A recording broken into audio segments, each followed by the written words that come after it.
Thank you all for joining us. So I'm going to introduce our curator for the first season, Mathilde Ayoub. Mathilde, as some of you know her, she is an independent curator, a doctoral student in arts, humanities, and creation at University of Sergi and the National Institute of Heritage. She develops exhibitions, research, and cultural management, and has different projects in contemporary arts. We're very excited to have her with us. She's got, a mixed heritage of French and Syrian, and she takes that with her through her journey, and now she's working and pursuing her PhD in she's examining the rehabilitation of the modern art collection at the Damascus Museum. And she also edited prefaces to a book for Syrian Museum published by Zaman Books recently. So I'm gonna give the floor to Mathilde. Mathilde, the floor is yours. Thank you so much, Riham, and hello, everyone. I'm super happy to be here, and thank you again for the invitation. Today we have the great honor to launch a new project that we're running with Atassi Foundation, which is called MASA Talks. So MASA Talks is a series of encounters, of meetings and discussion related to archives in Syria. The idea is that we will use the MASA platform as a starting point. We felt with Shireen Atassi and the Atassi team member that it was important to reflect the diversity of a MASA platform, but also to collectively rethink the archive in the Syrian context. With this project, MASA Talks, we want to activate the MASA platform, spotlight maybe the artistic research, and share knowledge and open discourse to a wider audience. So this project, we will present it to you today. It came with the constat of that a lot of art historians, artist family were dealing with archives in their work or in their investigation, as I'm doing myself. And we wanted to imagine a platform to meet and to discuss about what's dealing with archive, what about methodology, what we wanted to be able to meet. Because you all know that Syrian modern art archive deals with a lack of institutions, as there is barely no official archive accessible. So most work on archive from the 20th century were never properly documented, never digitized, and never stored in national collection. So a huge part of this artistic heritage is either missing, forgotten, or unknown. Some of you know that at the beginning of the century, some projects came in Damascus, for example, and everything came off with the beginning of the war. So since 2011, the war has devastating impact on the Syrian art world. So today, for example, if you study modern art, you will probably don't find elements in Syria. You will find archive across the diaspora in Paris, Beirut, Dubai, Berlin, in private collections, in people's home, and in a few institutions. So with the constat that the archive is completely fragmented, also the memory of Syrian modern art is held by personal stories and not by institution, and that's why that's what MASA project is also sharing, and Shireen will present it just after. So the idea we had was really to create a platform to be able to talk together. So the idea is to activate the platform from different perspectives, from the artistic perspective, academic, personal.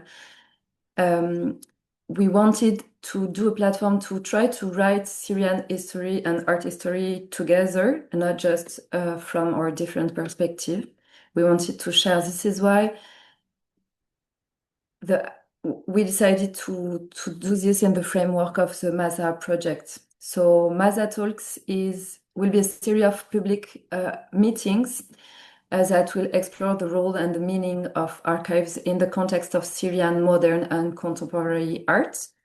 These talks takes MASA as a starting point, and this archive is one of the Atassi Foundation major projects. Shireen will present it just now, because it's bring together a wide range of materials, documents, images, and artwork related to Syrian art from the 20th century until today.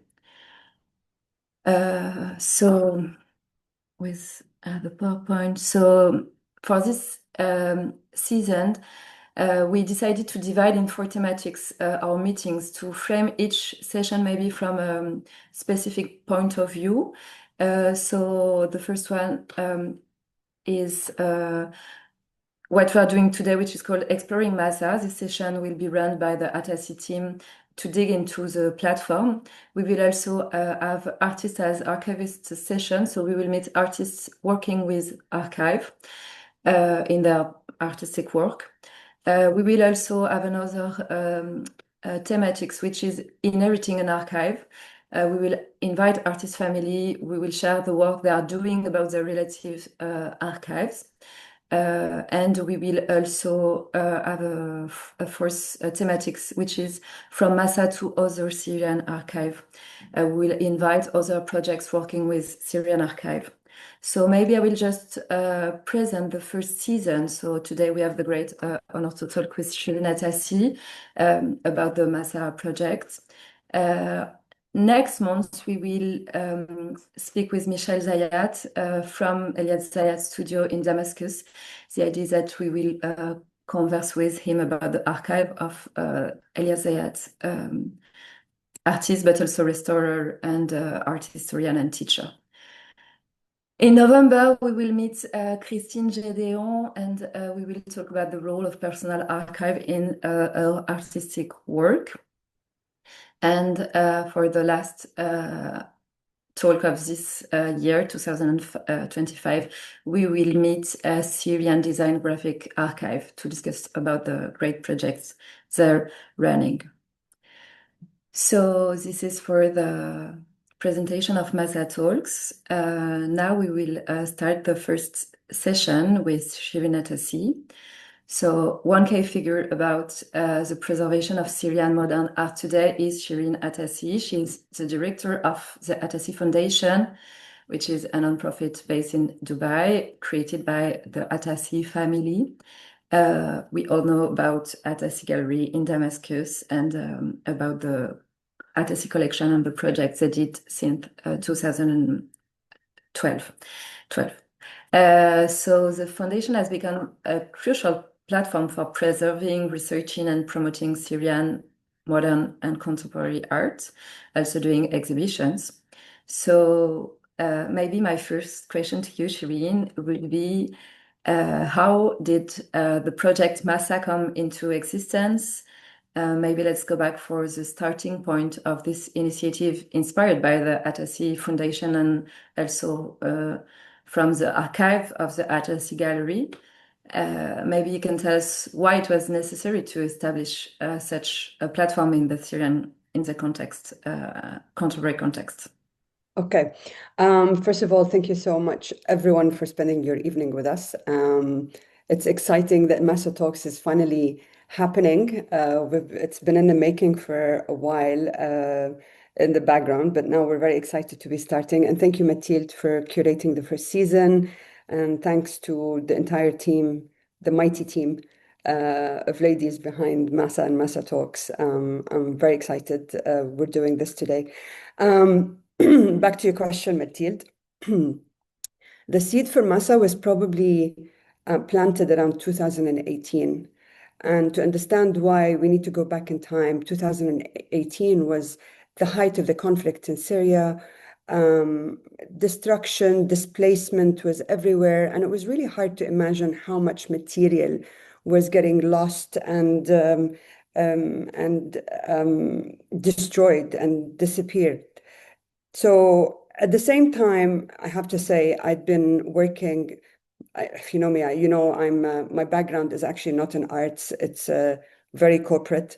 but the art has always been a very strong part of my life. And since 2015, when my mother and father launched Atassi Foundation, I decided to quit my corporate job to actually work with them. And since then, 2015 to 2018, I was really disappointed how rarely Syrian art really was represented in regional art histories, or, I'm not even going to talk about the global art histories. But scholars, rightly so, scholars, curators, and researchers and writers did not really have any access to primary material. There are no catalogs, no archives, and obviously a lot of the material was kept in our drawers and cabinets, but there was a lot of material. So this is when I thought, why can't I create an archive that preserves material, protects material, and make material available for everyone around the world. And if you know me a little, you know that I'm very stubborn. And if I put something in my head, there's absolutely no way it's not going to happen. So this is when I started learning, because, archiving is a sea of, it's a whole science by itself. And I'm not really that privy to it, so to speak. So between 2018 and 2020, I spoke to people who've done similar works in other parts of the world. I attended workshops, I read, I connected with the likes of Dr. Nada Shabbout, Salwa Miqdadi. There are archives in Istanbul, archives in Hong Kong, you name it, UCLA, Getty Museum, you name it. I have not left one rock unturned, so to speak. So I felt, I'm learning. That's brilliant. Comes 2020, and the entire world comes to a halt. And this is when I got the chance to actually open the boxes that I had, because I also had boxes. I opened the boxes that we had shipped from Syria, from my mom's gallery, and I found a treasure.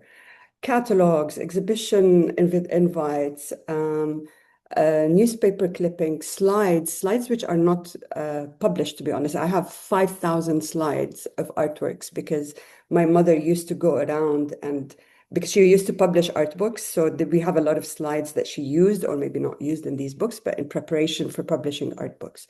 So I have 5,000 slides of artworks here and there, and with that entire provenance, where they were, who owned them, what date, and what have you.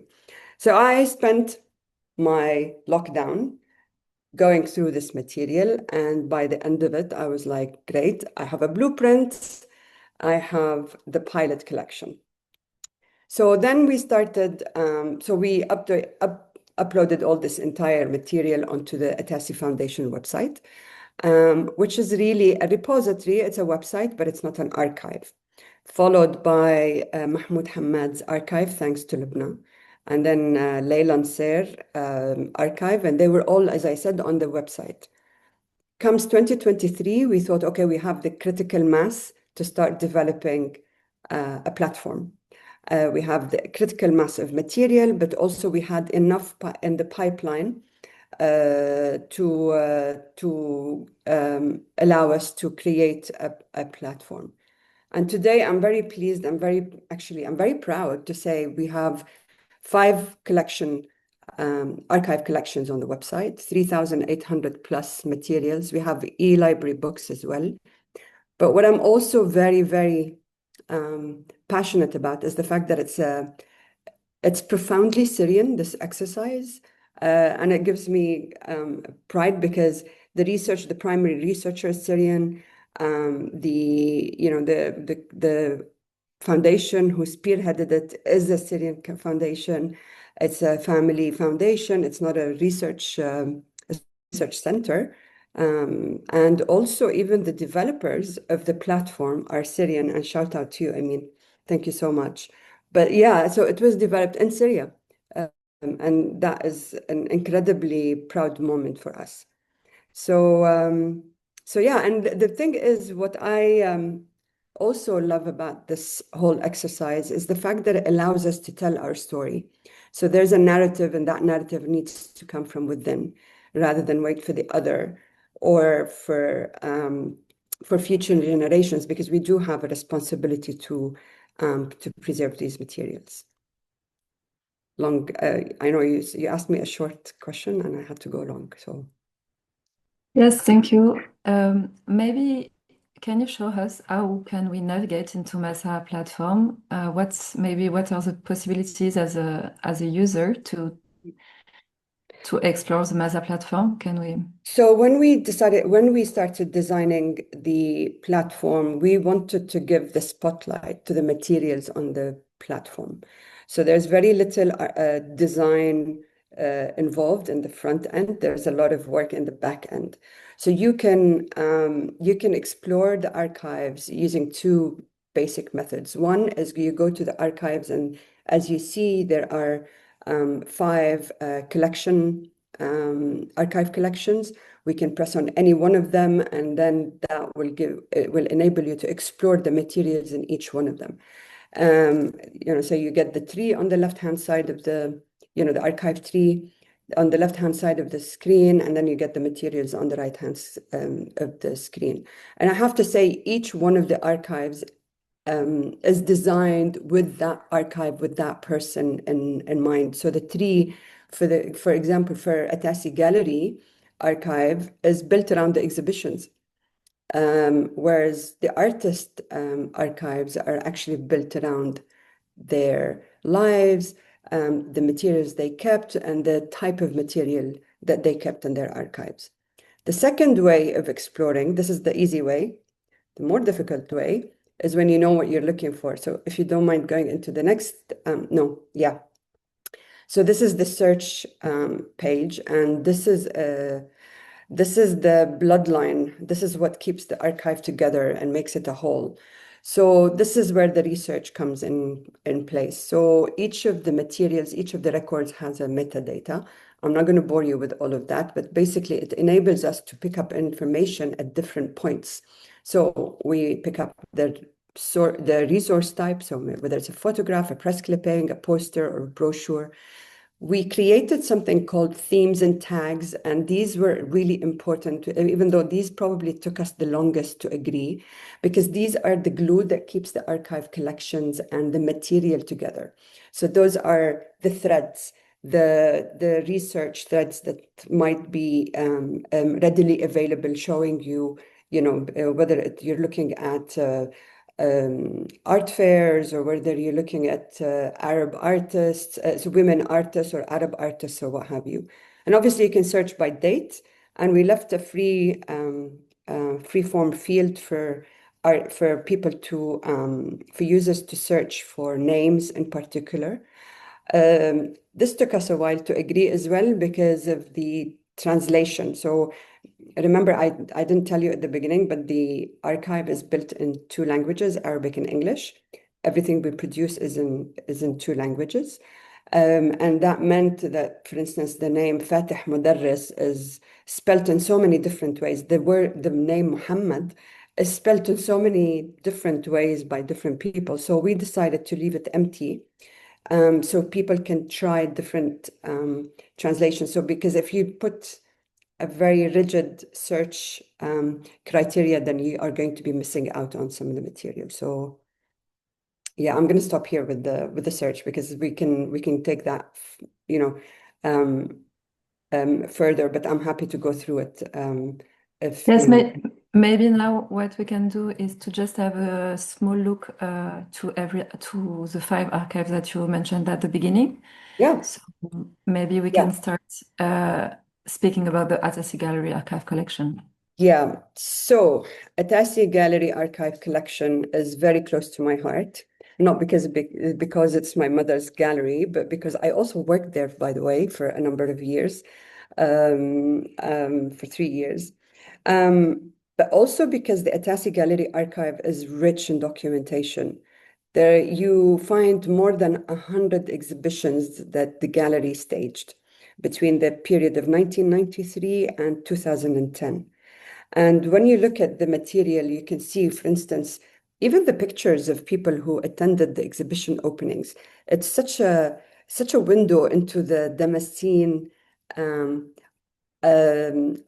art scene, the different societal representation in these exhibitions and the things that really took place there. So, for instance, Lubna, I think you can recognize someone in the first picture from the opening night in 1993, and the turnout was insane.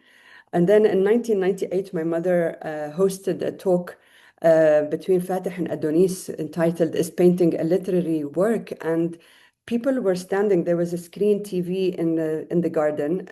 Fatih and Adonis were sitting actually inside the gallery, and people were standing up all the way up to the pavement and outside of the gallery, which is insane.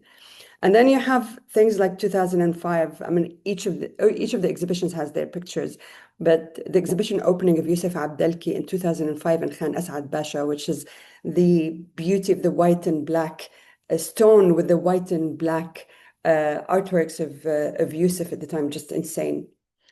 So you have the pictures. If you go to the next slide, I have put together a few of the catalogs and invitation cards, and each one of these has great essays and introduction to these exhibitions, like the Liyazayat 2002 exhibition, and there were a number of exhibitions and catalogs for Liyazayat and Marwan, also a number of them. And then you have the Yusuf Abdelki. Why am I doing Yusuf Abdelki so many times? I'm sorry, I should have change that. But anyways, this is a beautiful piece.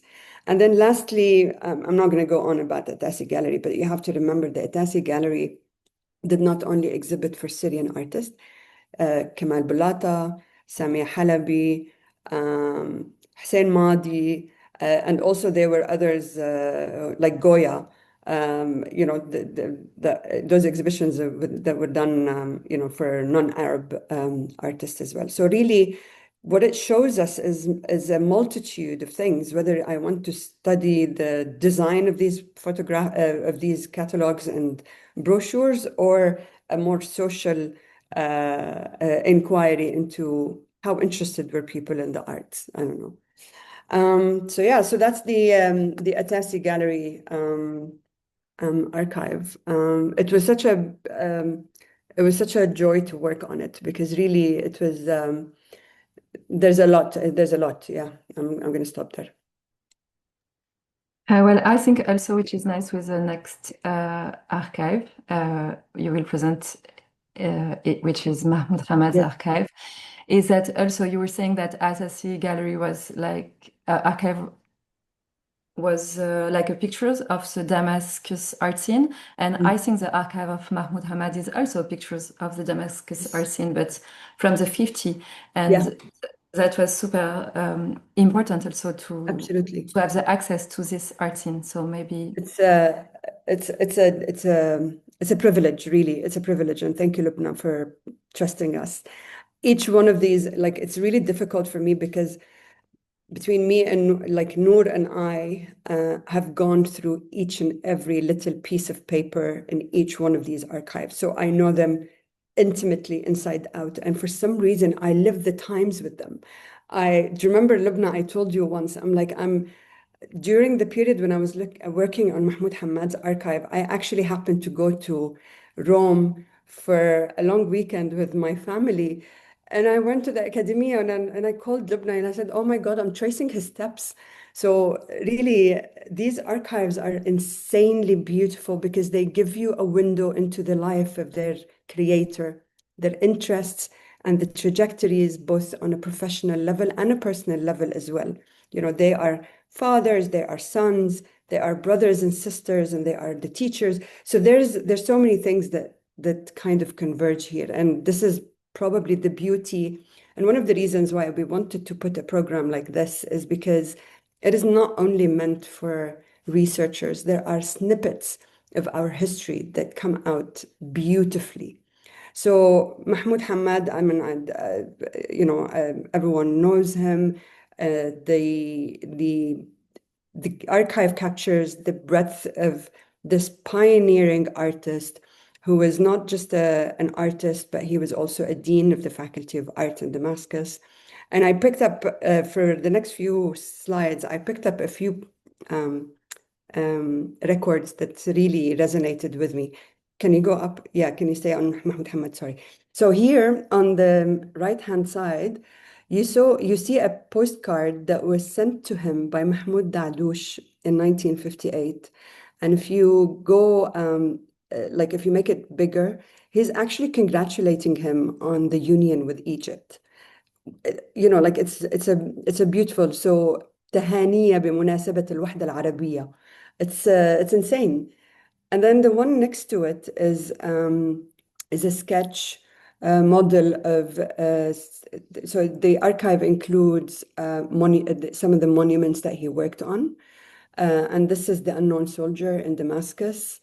And then he was such a writer, so I included this report on the 1972 Alexandria Biennial, but he wrote beautifully as an ode to his best friend Adham Ismail. He wrote lectures on Rembrandt.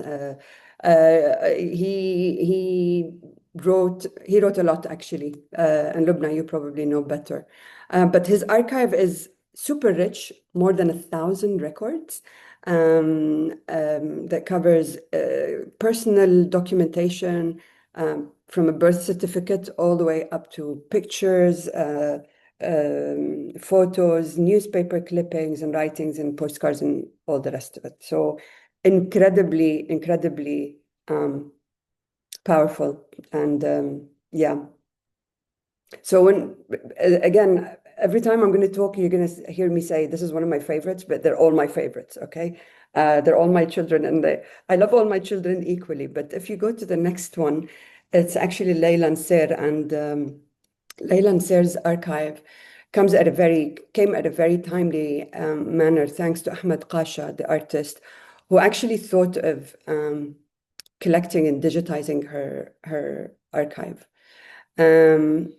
More than 500 records, shows her personal story, because Layla she went to Egypt to study art, but she wanted to go into sculpture.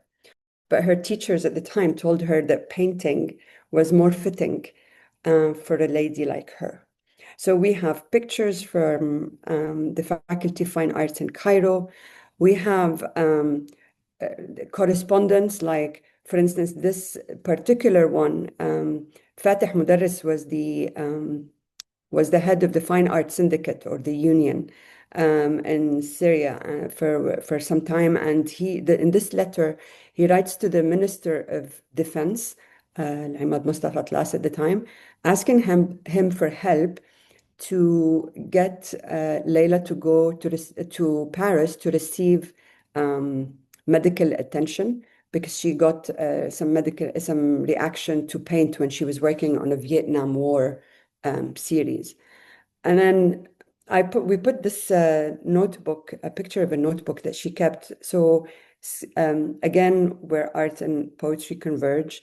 This is a notebook where she kept between the years 1969 and 1972, where she's sketching sketching on one side and writing poetry on the next page.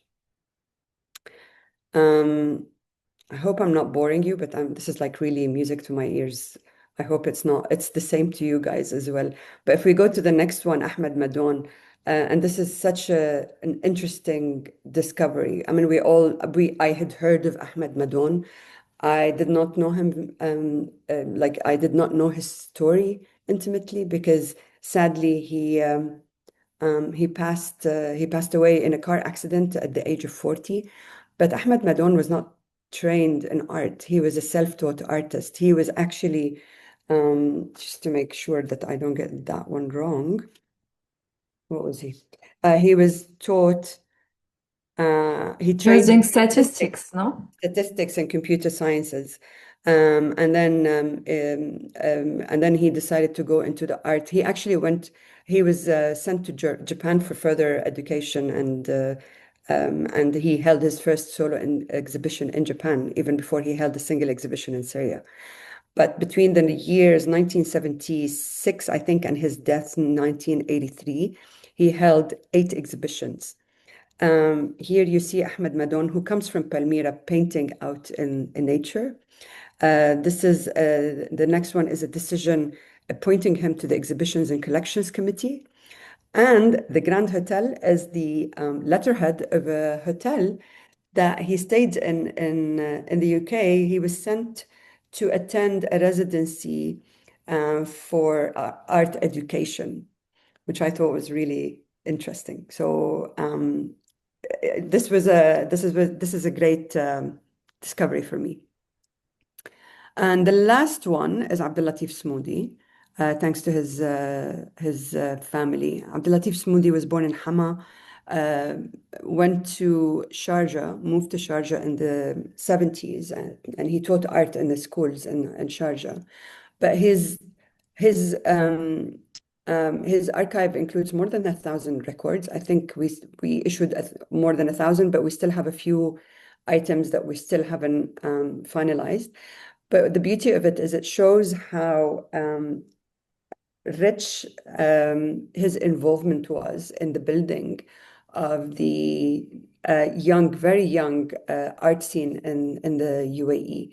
So he was one of the founding members of the Fine Art Society, and he has his meticulous keeping of newspaper clippings is crazy. And then his membership card, for instance, in the General Union of Arab Artists in the 1977, and some pictures from all sorts of his, all periods of his life. But what I'm saying is all of these are little stories that we can build a lot on. My hope is that we're able to map some of the current situations, current context of the lives that these people lived, the cultural exchanges, the bureaucracy. I mean, Lubna, do you know how many letters were exchanged to get Hamad to get a passport to go and get his award at the Intergraphics? Yes.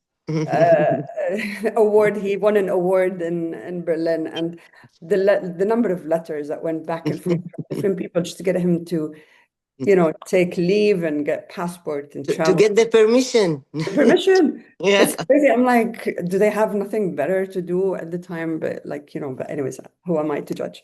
But yeah, so these are some of the stories, and I hope that these kind of materials do trigger the same kind of enthusiasm in knowing our history with others. So so this is like a quick one on the archive collections that we have published. But I also told Mathilde, and I'm going to ask Mathilde this, and the reason being is because I live and breathe on a daily basis, me and the team in Noor. We live and breathe these archives. So we get excited when we find something, and we send pictures on WhatsApp, and we're like, oh my God, look at this, and oh my God, look at that.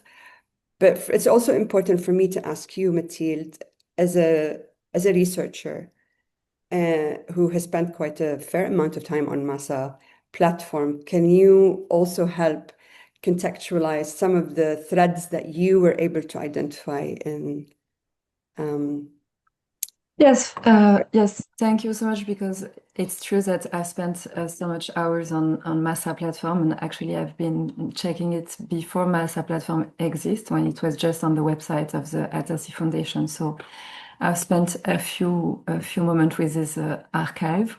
And for example, for me as an art historian and a researcher, in my personal interest, I'm particularly interested in the history of art exhibitions in Syria, because I'm using it for my doctoral studies, and also because I'm trying to do a cartography of the exhibitions which took place in Damascus. So the Atassi Galleries Archive, but also Mahmoud Hamad's archive and Hamad Madon and Leila Sear's archive. It was really nice for me to discover some exhibition pictures, because you know that exhibition pictures are super rare. it was, yes, like a gold mine to see like exhibition pictures. So some exhibition in which you see the artists with the artworks, but to also discover some brochure of and invitation letter. So today there is no Syrian institution to conserve this kind of archive, and it's super important to have access to it. Sometimes I feel I am doing like a puzzle. You were speaking about each of these archives, but also I can see some relation between them. For example, if you're interested in art education, you will find so much information in, for example, Madon's archive, which I've been studying in some studio, but you will also find a lot from the Hamad's archive, because as a dean of the Faculty of Fine Art, there is a lot of letters, but there is also a lot of pictures of, for example, the diplomas in the university, in the Faculty of Fine Art in Damascus. So you also can cross every of these documents, of these archives. And also I'm speaking about what happened in Damascus, but you also can see like exhibition pictures from exhibition in Beirut, also the spring exhibition in Cairo. It's from Damascus, but you can see that there is a lot of things also outside. For example, there is also the exhibition that Hamad did in 1967 in Paris, Peinture de voyage at the UNESCO. Yes, for me, it's a gold mine. It's like doing a puzzle, crossing every information, and sometimes doing putting some together and mixing the archives.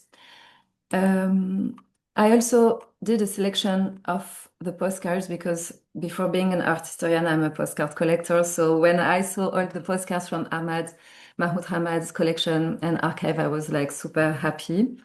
I have a special, yes, relationship with postcards, and those who know my investigation know that I've been collecting postcards since long time, and also postcards from the Damascus Museum. So when I saw the postcard at the left, I was super happy to find it in Ahmad's archive, because it's actually a postcard from the Damascus Museum. And actually, I published this postcard in a preface to a book for Syrian Museum, but which is not written by Adam Ismail, but actually it's written in German.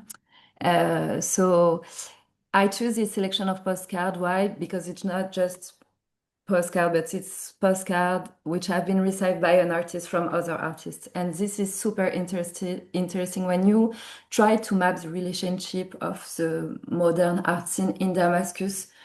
And you will see that a lot have been also between Damascus and Italy.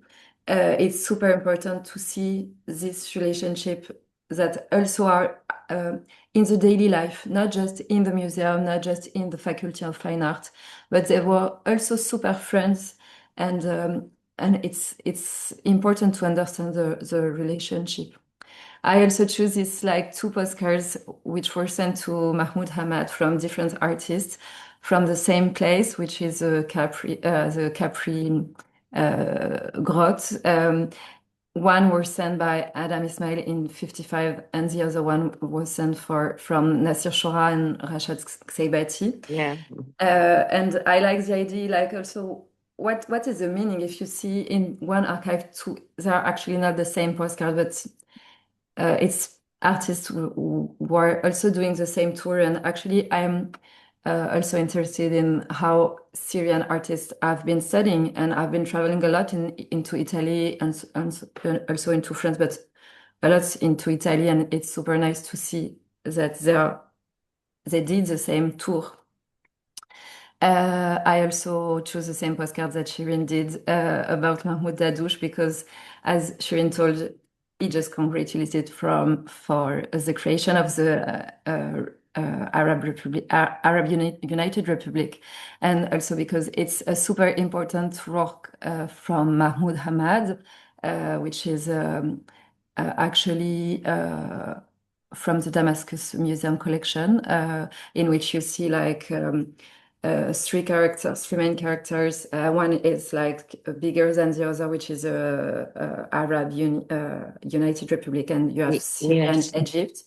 And so it's nice. I mean, this postcard is also for me could be shown in an exhibition, for example, next to the work of Hamad. And also I choose, and also it's important because Mahmoud Dadouche was in Roma in 58, but he just exposed in the Biennale of Venezia a few years after in 65, when for the first time in the Biennale, there is a Syrian section in which you can also find Abdelkader Arnaout, Sami Burhan. There is like 10 artists exhibiting a few years after. Maybe I just say a few words about this letter from Michel Courchet, in which which is greeting cards, in which he's greeting his friend, but also as the dean of the Faculty of Fine Art in Damascus. So here you see Hamad's life, but you also see the other artists' life and relationship.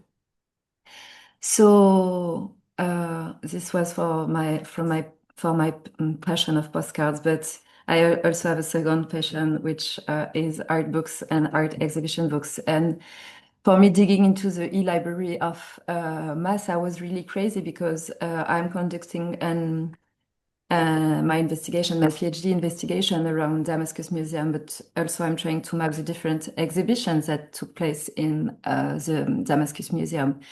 And I found a lot of these catalogs, the autumn exhibitions, but also the national exhibitions, which took place in the National Museum of Damascus. So for me, it was super important to discover like this library in which I would have loved to go, because as an art historian, I love to go to library, but there is no library in which I can go to read all these books. So it was super nice to discover it in the MASA platform. And I'm sure, I mean, this library is going to grow, and I'm sure if there is a book that you would like to read, I mean, it's what I did at the beginning. I write with the Atassi Foundation and say, okay, I'm interested in this book.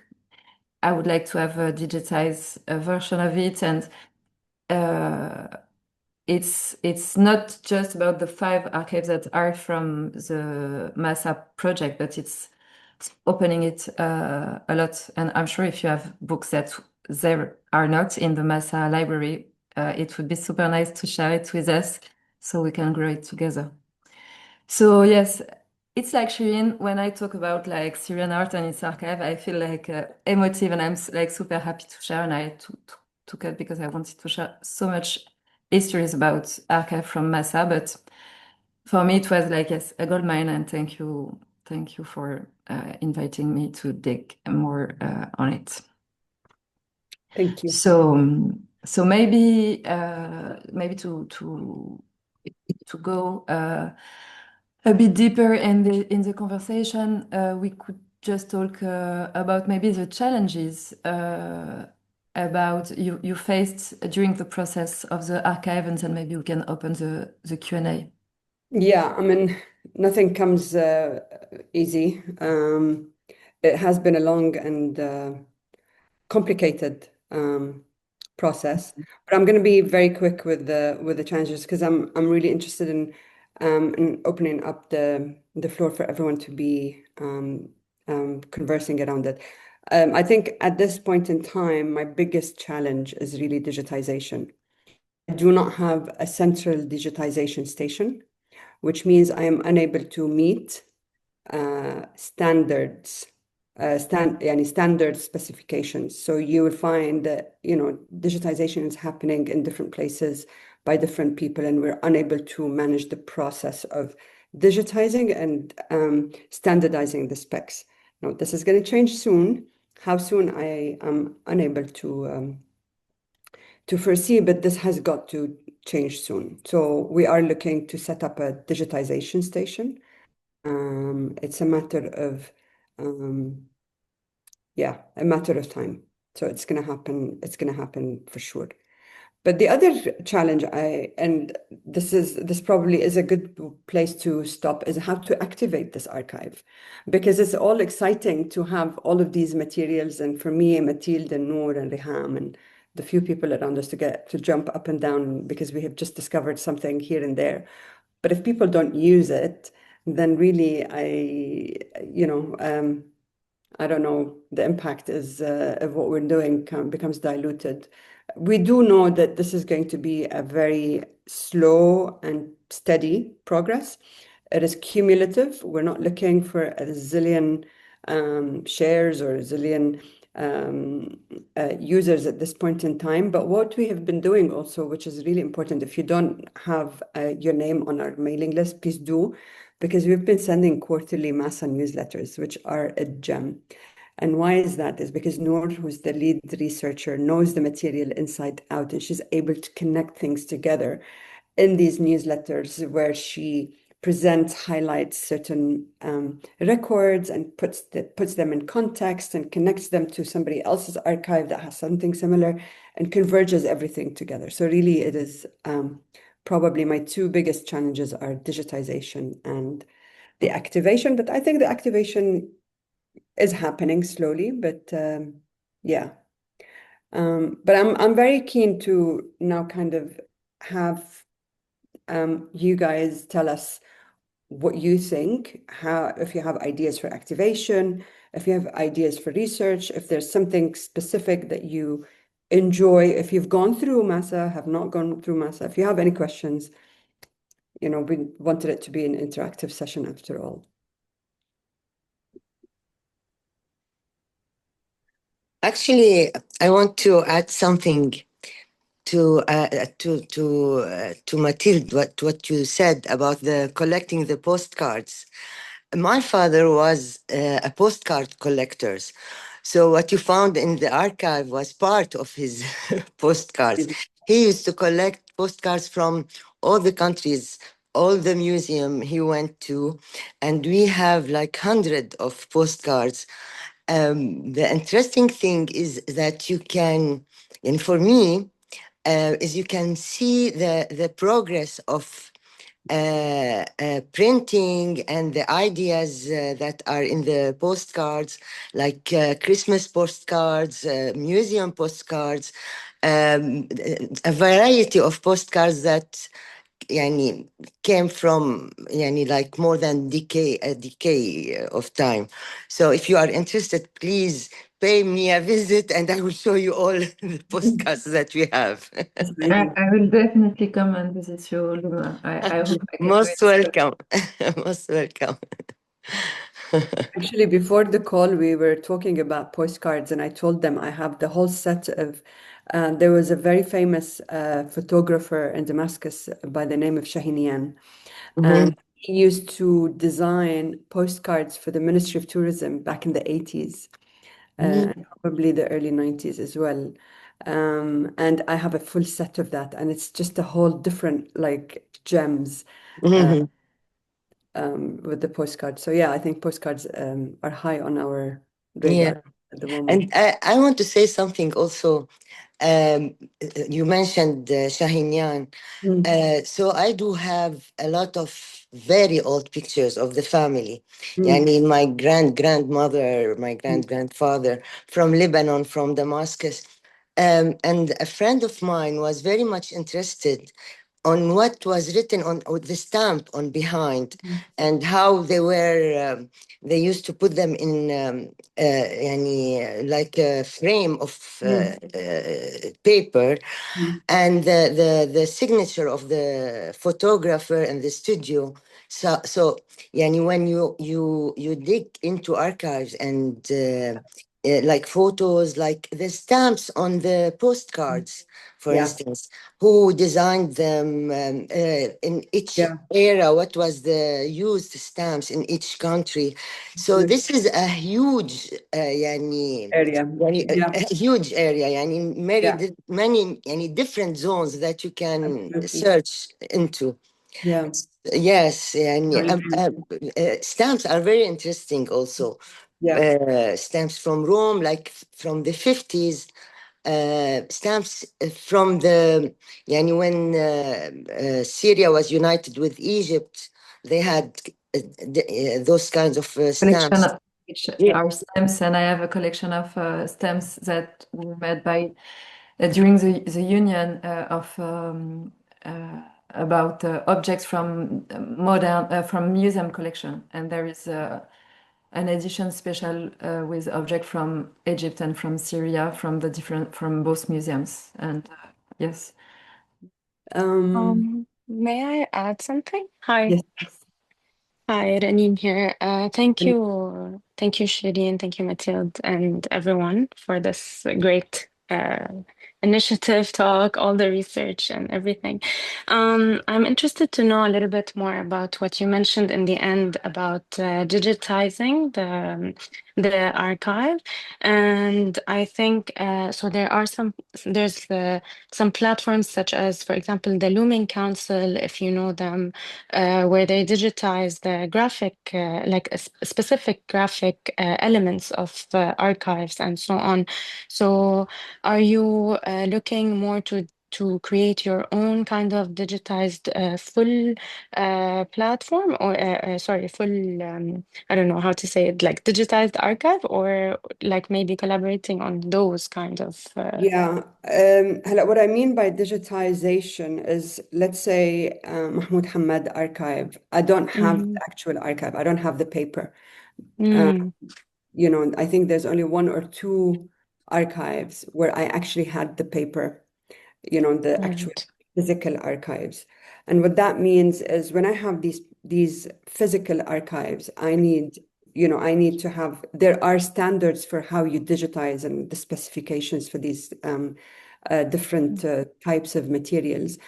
But imaging is such a wide and expensive, like damn expensive equipment. Like it's beyond me. I cannot, So we've been I want to say street clever and how we're doing it. We're like kind of managing, but there is basics that we can do. It's just a matter of identifying the people who we are going to be employing to do that, like we'll add to the team, and where we're going to put the station. We're very open to any technology, any collaboration, anything that kind of with regards to archives and research and all of that. But this is exactly what I meant when I talked about digitization. So if you talk to any other archives, I mean, المورد with Dr. Salwa and NYU, they have like probably the most expensive scanner in the world. I don't know, like when she told me, I was like, oh my God, I'm losing my, no, I'm joking. But yeah, they have amazing digitization equipment.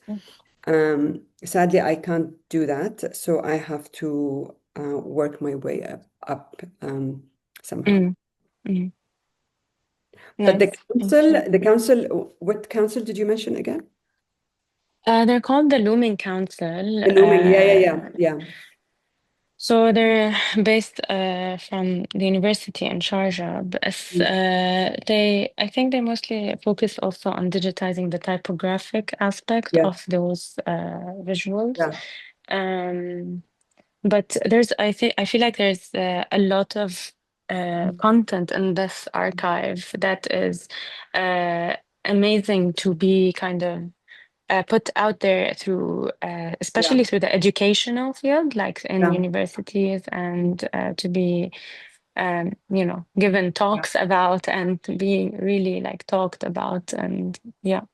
Yeah, no, I totally agree with you. I mean, this is one of the things that we need to be working on, which is the outreach to research institutions and universities and students and all of that. So totally, thank you. Thank you. Are you based in Sharjah? I'm in Dubai. I'm based in Dubai. Okay. Super.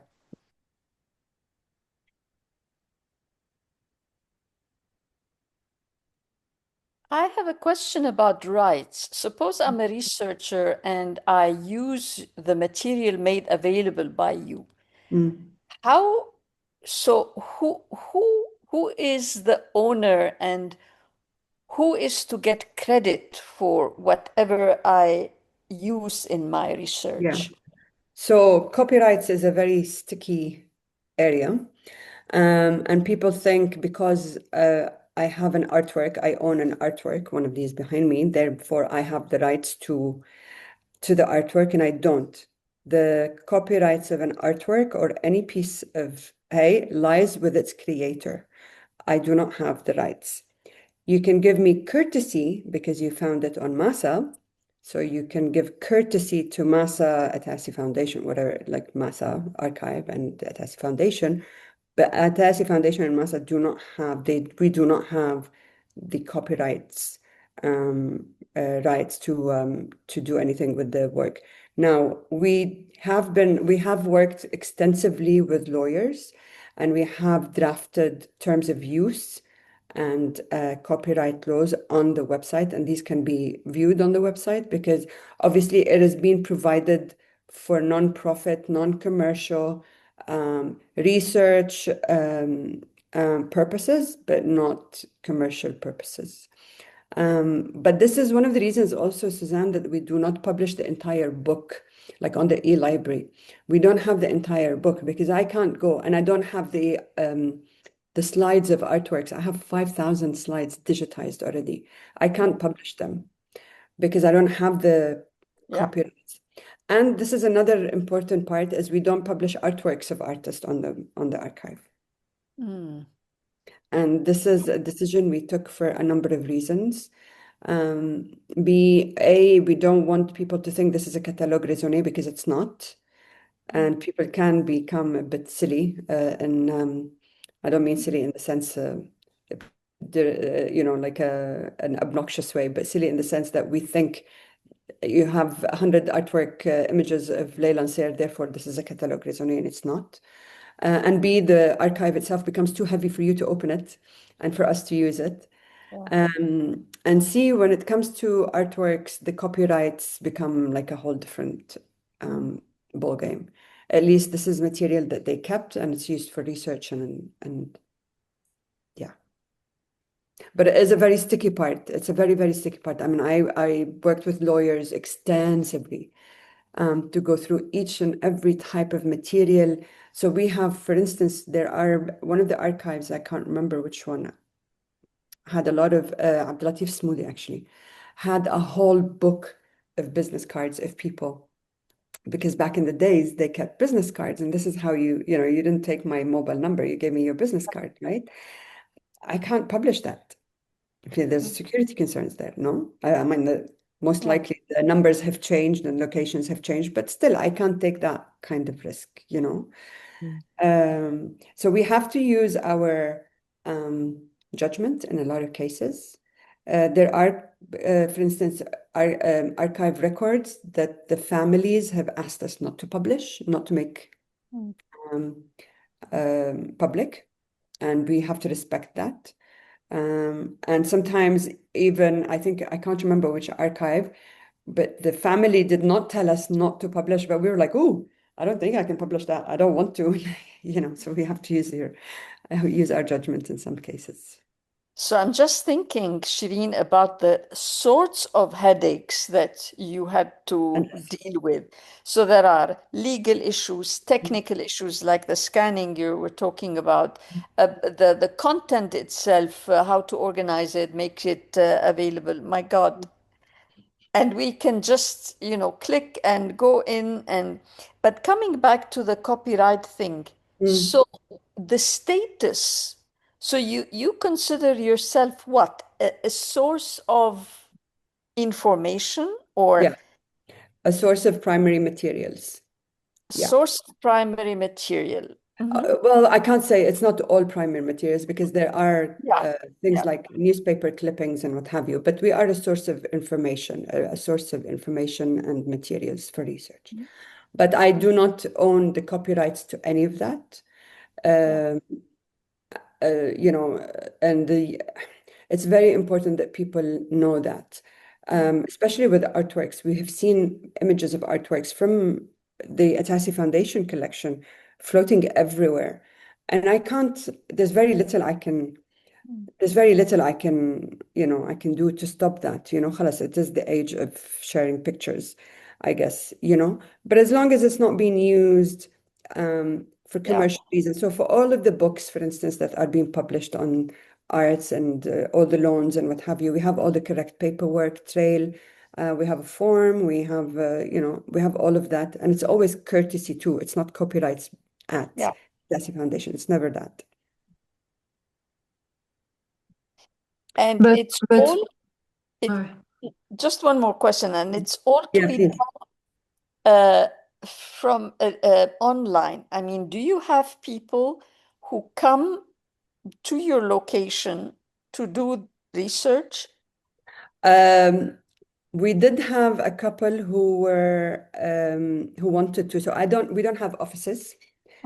I work from home, but I open my home. I mean, I don't have a problem. So I had a couple of researchers come. One was doing a PhD in, I want to say Brown University, but I'm not sure anymore. So we've had people visit.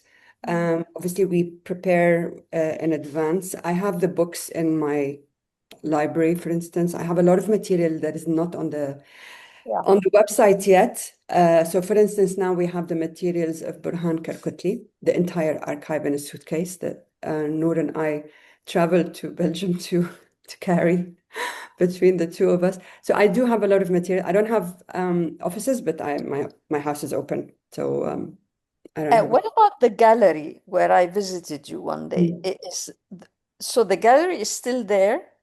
The one in Dubai, you mean, in Sirkal Avenue?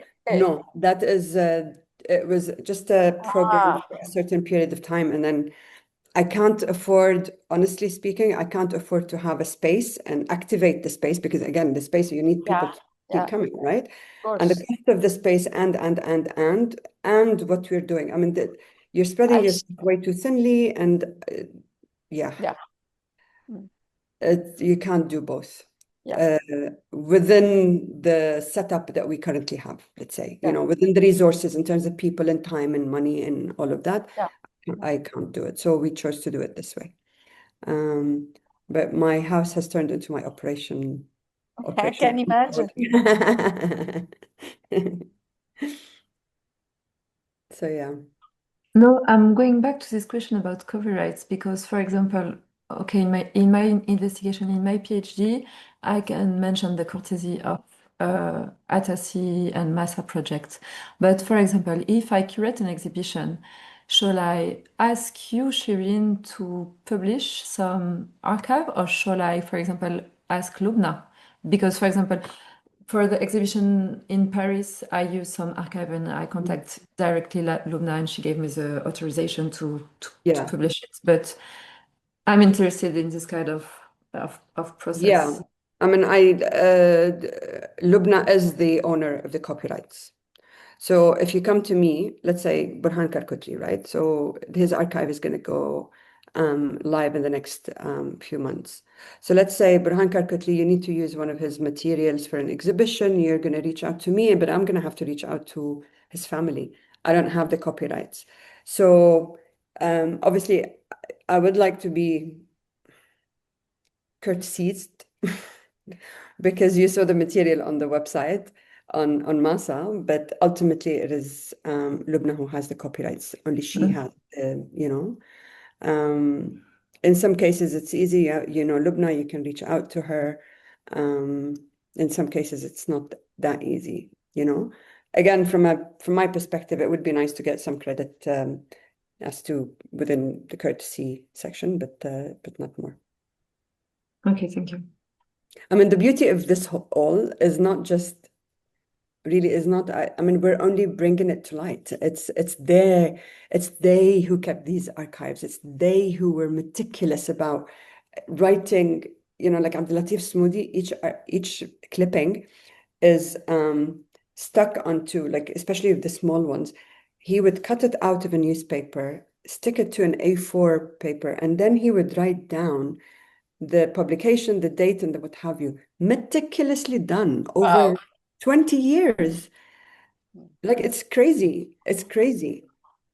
So it is them who did all the amazing work and in keeping all of this, and we're only spotlighting them. So, But Shireen, if I may ask this question, what would be your dream goal? Now, you're talking about constraints. Of course, there's so much you can do time-wise, means-wise. But what will be your ultimate dream goal with this database?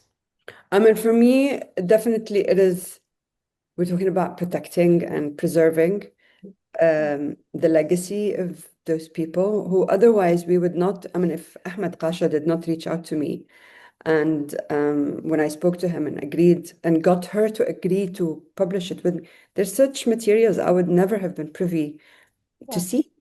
And my dream really is just to have enough material for us, not enough. I mean, it's a never-ending process. There's no starting point and end point. There's no end point. You know, you could have, now I'm telling you, I have 3,800 records. I could have 3,800 billion records, and it's not. Do you know what I mean? There's no end point. But for me, Anna, the purpose of all of this is to keep it together, to be able for us to tell our stories, because it's always the other who came and studied art histories of the region and told the story from their perspectives, and it's not okay. It's okay. I'm not saying it's not okay. It's okay, but it's also we need to be empowered. And this is why for me it is very important for it to be in Arabic and English. So the metadata, we develop it twice. So each archive, let's say, has 1,000 records. We have 1,000 lines with 1,000 lines per record, and then maybe 15 to 20 columns. And we do that in Arabic and in English. So it is important to empower us to be able to read this material. My goal is to have someone, like, to know that there are researchers from the region who are making use of this material. How much? 5 people a year or 5 people a day? I don't know. Well, you know, but we monitor. So we do monitor the users. And it's really funny you're talking about this. We're talking about this because we monitored the users of Atassi Foundation website, and we monitor the users of MASA And obviously it is steadily increasing, not to the point of, you know, especially MASA archive. We're not in the thousands a month, but we are in a good number. We're steadily increasing. But guess what country represents the vast majority, the number one country where people are using it from? USA. That's where most of the migration. Right? This is where the research is happening. This is where but this is what I'm saying. And you tell me what? No, I want to be going to Damascus, and I want people to be using it from Damascus, and I want to go to Beirut, and I want students in AUB to be using it, and NYU Abu Dhabi to be using it, even though they have their own archive, but it's a very different archive. You know. I don't want to be monopolizing this, but I'm dying to ask you 2 more questions. Yeah, please. I mean, we're here as long as you want. In connection with what you just mentioned, how does the interconnection work? يعني, is there a benefit? Is there ultimately in this digital age, alhamdulillah, يعني, one of the good sides is that doesn't matter where you are. So that people, wherever they are, can have access and generate narratives, as you're saying. Absolutely. The point about connecting with other institutions and other databases, how do you see that? Okay, I need help with that. And I'll tell you what we've been doing, but I don't think we're doing enough. And if you have any idea, I'm totally open, and I'm actually asking for ideas. So we have worked closely with Salwa and her team. So I went on workshops with them. I donated a whole set of ephemera from the Atassi gallery because I own that. And I have an extra set of ephemera from exhibitions. I donated a whole set to the Mawrid. I also worked with the Palestinian Museum and gave them a lot of materials that Sami Halabi, Kamal Bullata, you name it, that happened in the archive, in the Atassi gallery. But then this is Atassi Gallery because I own the rights. Yeah. Okay, now I've been talking to the Palestinian Museum with regards to Burhan Karkutli because Burhan, right? So he had a lot to do with the. Yeah. So here we are having to. I said to them, I said, I'm happy to give them materials. We need to finish processing materials. I need to get the sign off from his family, and they will not say no. I know them. I've already alluded to that. But we need to do that. How I use my connections with Sorbonne Abu Dhabi, NYU Abu Dhabi, AUB, AUC, all of that, honestly, I haven't done any of that. Yeah. To be honest. I mean, and I will need help with that kind of, help in the sense that I need a model to put together my own model because I can't, again, I mean, NYU is easy, right? Because they are an educational institute, right? They're a research and educational institute. So they have their own set of what, what's the word? So they have their students and they do have their own, they have their own researchers, they have their students, they have their connections, they have their what have you. I'm sorry, with all due respect to me, I'm a small family foundation of 4 people. Yeah. We're tiny. Of course. But You know? maybe my question is among the present persons here, those who actually do this kind of research, is this question relevant to them, to you guys? Yani, is it important for you that these different databases be connected, or you would just, consult each one, that there is no point in connecting them? ما بعرف. I don't know. Who can answer? I have a little question actually related with this question. Yeah. I was speaking with Noor many times about how was difficult in Syrian art research to find any resources. It took me like month and month to find like small paper that's published in anyway. So I had a question like, do you think about archiving the new research and studies about Syrian art, especially after 2011, there is a lot, like since 2011, it's always about war, always about the new or modern art of Syria, and how those people who did those research, how we can contact them, how we can reach to these people, and how maybe we can took those research and put it in like third party archive like MASA, which is, I think it's really difficult. So you're asking about archives that were created after 2011? Yeah. We're not there yet. I think we have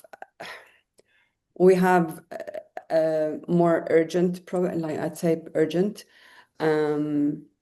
archives to work on. So now we're working on, for instance, Burhan Karkutli, we're working with Zayat, we're working with Asma Fayoumi, we're working with a number of them, and to me, we want to build the foundation of the trajectory of Syrian art, because how did we get to 2011 if we don't know what happened in the 80s or 90s? So for instance, in the archive of Ziad Dallul, مثلا, or the archive of, I don't know, I'm just throwing, of Yusuf Abdelki, مثلا, so there are foundations that we are trying, we don't want to be too systematic, but at the same time, we need to build foundations.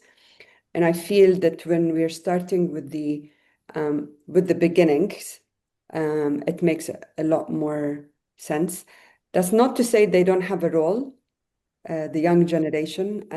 I'm always, if you know anyone who's doing research and wants to write or wants to use that, I'm more than happy to publish their work. I'm more than happy to support their work, put them in contact with people. Maybe I don't have the archive, but I know of something. We're more than happy to work with them. And I know that you've been working with Noor on. So I think to answer your question, I think I have a bit of a urgency priority at this point. I Yeah. don't know whether we will review that in the next year, 2 or 5. I don't know. Yeah, because I was like questioning also about the activation of platform, which will be very interesting if we have like research sources on Exactly. on the platform also that Exactly. can give So people. the idea is we have a page that we have not activated on the website. We decided this is where research is published using MASA archives. But we wanted to wait, we have the critical mass now that we can get people to start giving proposals, but it will happen, but we just, yeah. Thank you. Also, maybe what I feel about contemporary archives, that, for example, you mentioned Ziad Daloul. If I want to dig into Ziad's archive, I can reach him Reach and out, yeah, to him, yeah. and it's not the same, for example, about artists who passed away or who passed away in Damascus while their archive were in Damascus. So I I feel agree. this is maybe a difference, but maybe to answer to Elizabeth's question Yeah, I was about going to say, how yeah. it's digging, for example, about Hamad's archives. There is some archives that were published by Anna Reid but are not published in Atassi Foundation. So, for example, there is some catalogs that I don't know why are there in the other archive and not in Atassi. So yes, I was saying it's puzzling, it's doing puzzles. So sometimes I find some, but it's this in every investigation. You don't have like a mondial library in which you have everything that you want to find. So it's part of the job and part of the Yeah. the investigation process. Like you find something, for example, I was mentioning the 64 Biennale. I knew about the Venice Biennale in which there is a Syrian exhibition. I knew about this exhibition because it was mentioned by Arnaout in some exhibition catalog of Arnaout. And I was writing a biography and they asked me, are you sure that Arnaout was participating in this Biennale? Do you have a proof? So I started finding a proof and I saw that this catalog was in like 10 libraries, so national libraries. So I wrote to every one of them because I was not gonna travel to see for these catalogs. And I mean, there is one information in a lot of libraries, but just one replied and sent me a scan, but they didn't send me the good. I mean, it's part of the, like, and then you're so happy when you have the scan and okay, yes, Arnaut was actually participating in this Biennale. And I talked with Sami who told me, yes, I remember that this catalog is in Damascus in my father's studio, but I don't have access to this. And you're puzzling, and then you find that actually, yes, Arnaut was participating in this Biennale, Yeah. But it would for me, be, as an investigator, it's nice to have different, but but I see where Suzanne is coming in, because it's really nice. The region was always in flux and people are meeting and diverging, and there's a lot, for instance, like if I talk about Nazir Nabaa, right? So he studied in Egypt, married Shalabiya Ibrahim, Layla Nseer studied in Egypt. They had Egyptian professors and Egyptian artist friends. It would be nice to see how the wider, not just within the national milieu, they kind of because this is what gave rise to an Arab movement, if there was such an Arab movement, right? They had friendships. They had, they were personal friends. So Yes, but this is the job of the researcher, as Mathilde is saying. that's what I'm saying. You need to go from the Syrian part, and you have to go through the Egyptian part, and you need to make the connection. But you have to, because, we can't ask you to do No. everything, No, I can't. That would be a recipe for my absolute disaster failure. I can't do, and I shouldn't, right? And honestly, Suzanne, I have a problem because I always say, I mean, we've always had problems finding writers to write things for us, a good piece of work. And I always worry because we should not be the people writing the art history. It needs to be a collective thing. It's very dangerous, and the responsibility is big. And I can't do it. Anyways, we can't do it, right? Yeah, May I add something? What you said, Shireen, about the the art of Nazir Nab'a and those who studied in Egypt. I have made a small search on the artists who were in Rome, who studied in Rome in the same faculty di Belle Arti. And I searched for the professors who taught them, because I have some names, I have some letters from them. I searched for their works. I have some photos, and it would be very interesting if, as a researcher, of course, could assemble this information and dig more about these artists. And I'm very much interested to know about the influence of these professors, because they were graphic professors, a mural relief, mural professors, a lot of many medallion. So if they can make a research about the influence of these professors on like Hamad, Fateh Mdaris was there, Mahmoud Dadoush was there, Luay Kayali was there. In the same period of time, many of the pioneers of the Syrian art pioneers were studying at the same faculty. That could be very interesting topic. Sometimes I wish I can ask for a fellowship to go in Roma for 1 year to do so. So, but it's a yes, you need to have a fellowship to have time and to have a founded project. But it's super interesting because as you're saying, a lot of artists have been studying there, and I mean you have a lot of letters from Italian artists and the correspondences. And also because it's important for the creation also of Faculty of Fine Arts, and what happened in Roma is super important for the creation of Faculty of Fine Arts in Damascus. So yes, I'm holding myself back, so I will get back to you on all of this. there is someone which is speaking in the chat. He's saying, I completely agree. Archives sadly become important after the passage of artists. So he's agreeing with that.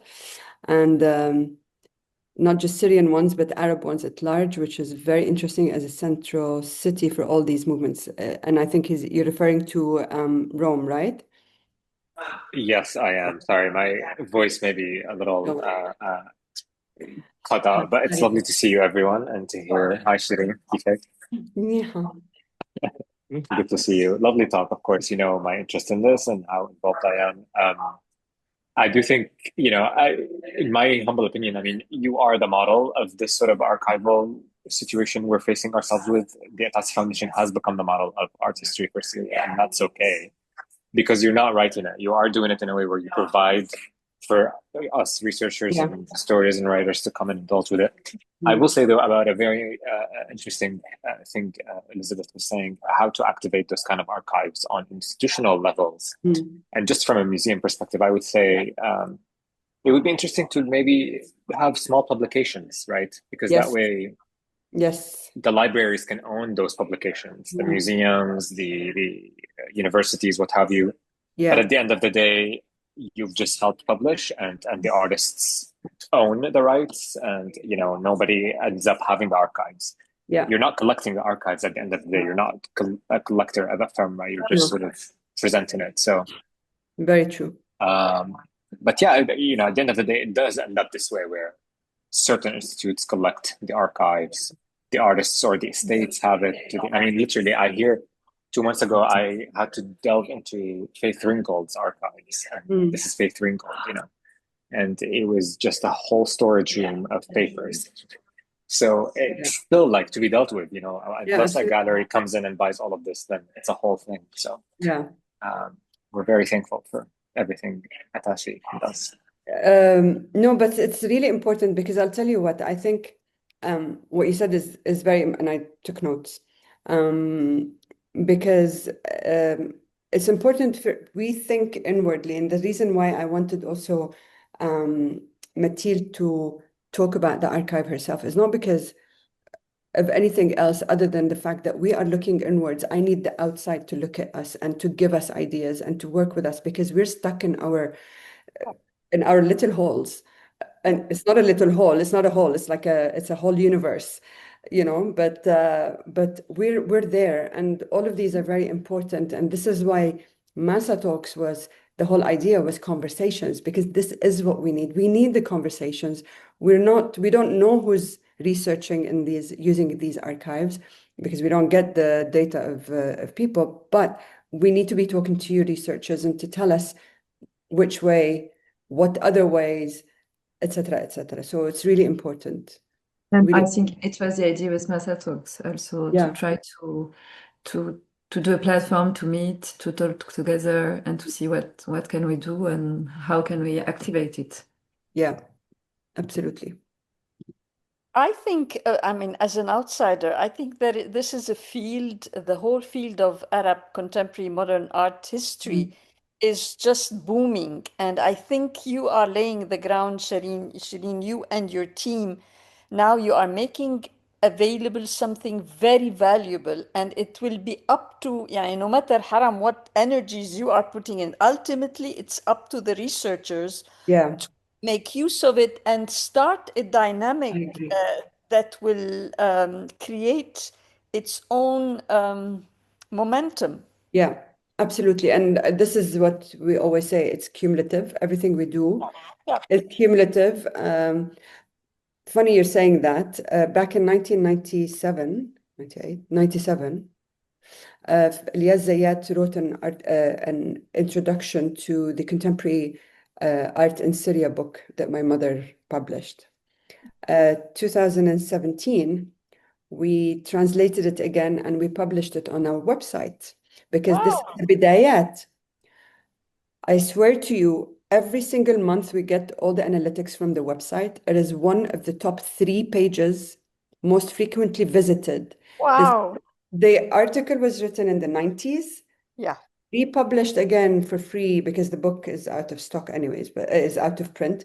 But we published it in 2018, 17, I think even. And it's still one of the top 3 pages visited in the website. So it is cumulative. Yeah. And as you said, it is up to the researchers and the curators and what have you to make use of it. But I can help them a little bit as well, huh? Yeah. I can push.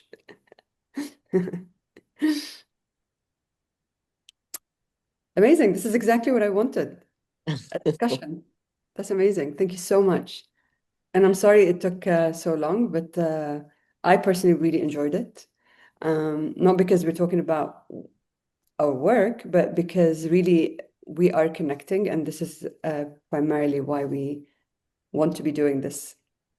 Zena, you're saying, I agree with Elizabeth, the archive is slowly becoming a base, and as long as it's growing, more researchers will begin, sorry.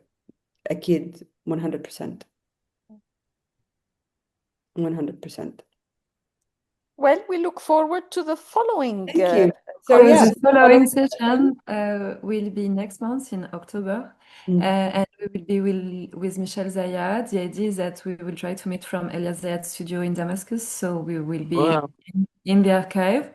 We hope that everything works and we can do it, and we have electricity to do so. But the idea is that we will meet with him. We will definitely send you the invitation so you can join, and we are super happy to meet you next month. At this time, I think it's a good time because people in USA can connect, and also, I mean, if it's okay for you all, we we'll meet at this time. Thank you Yeah. so much, everyone, for being here today for the first session of MASA Talk. We're super happy. Thank you so much, everyone. Thank you. Thank Thank you, you. Mathilde. Thank you Thank so you so much. much. Thank you. Bye. Thank you. Bye. Bye. Bye, everyone.